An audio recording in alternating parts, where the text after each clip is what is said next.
Moi, c'est Mannequin France, à l'état civil, Guité France Karel Peggy.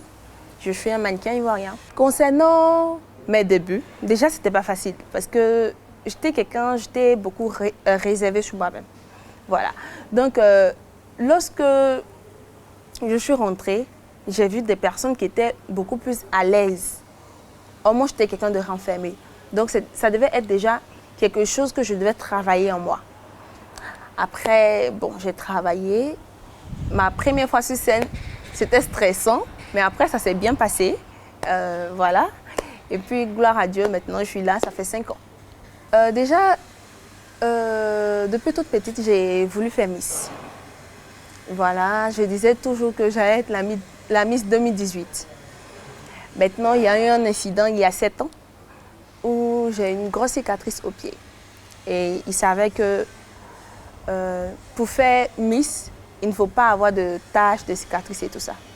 Donc, ce qui m'a poussée à aller vers la chose qui ressemblait plus ou moins à ce que je voulais faire depuis le début, Miss, d'où le mannequinat. Donc, je suis rentrée dans le mannequinat. Je suis allée voir M. Stéphane Mambo, qui est mon directeur. Voilà. Et il m'a fait envoyer faire un casting, son premier casting à lui, qui est le casting de l'agence La Fashion Academy. Et j'ai été retenue. Et c'est de là que j'ai eu à faire après mon premier défilé, qui est le film d'art, de l'événement Le Film d'art.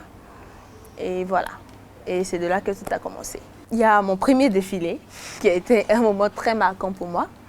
Voilà. Ensuite, il y a le défilé les 10 ans de Wafa, où j'ai eu à défiler avec mon idole, Awa Sanogo.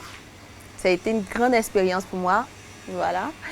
Et après ça, il y a eu Sanga Uli. Et puis, enfin, il y a eu mon trophée, où j'ai été récompensée meilleure mannequin 2019. J'étais très contente en fait, même que j'arrivais même pas à l'exprimer. Avec les photos, je souriais seulement.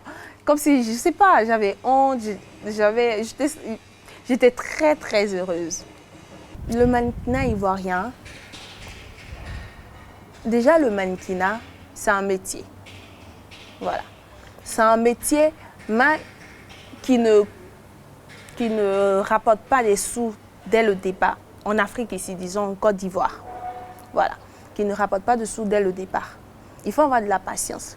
Mais il ne faut pas te mettre dans ça seulement. Il faut avoir d'autres objectifs. Parce que si tu t'attardes dessus, tu vas penser que tu perds beaucoup d'années. En quelque sorte, tu ne perds pas.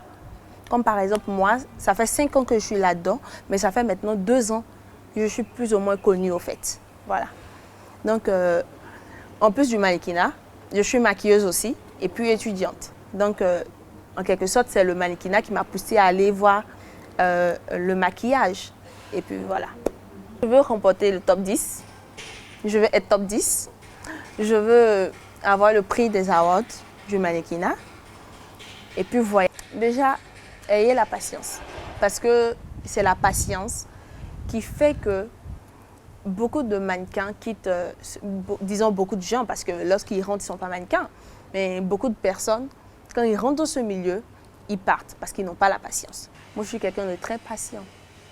Moi, mon entourage, en fait, me dit tout le temps d'arrêter le mannequinat parce que ça ne rapporte pas. Ils m'ont dit d'arrêter le mannequinat parce que ça ne rapporte pas. Mais moi, non, j'ai persévéré.